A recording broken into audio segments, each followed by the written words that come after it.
নতুন করে গরুর খামার শুরু করে ১ বছরে ১০ লক্ষ টাকা লস।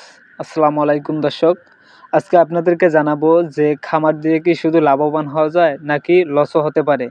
আপনারা যদি না বুঝে না শুনে যদি আপনারা খামার শুরু করেন তাহলে কিন্তু আপনারা অবশ্যই লসের ভোগান্তিতে পড়বেন।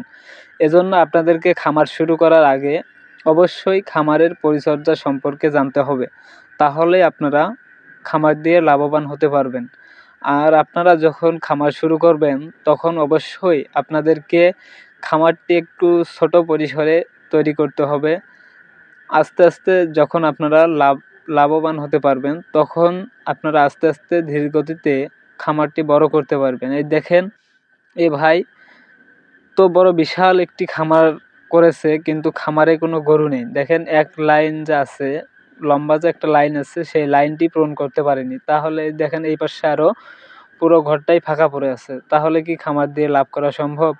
এজন্য আপনাদেরকে যারা নতুন করে খামার শুরু করতে চান তাদেরকে অবশ্যই সাজেস্ট করব যে আপনারা ছোট পরিসরে ঘর করবেন আর অন্য কারো পরামর্শ নেবেন। ভালো ভেটেরিয়ান ডাক্তারের পরামর্শ নিয়ে খামার শুরু করবেন, তাহলে আপনারা অবশ্য লাভ করতে পারবেন। আর এই যে বললাম যে 10.5 লক্ষ টাকা লস, এটা লস হওয়ার মূল কারণ হলো যে ইনি 5.5 লক্ষ টাকা খরচা করে একটি ঘর দিয়েছে। আবার 2টা গাভী ছিল, বড় বড় ফ্রিজিয়ান গাভী ছিল, গাভী 2টাও মারা গেছে।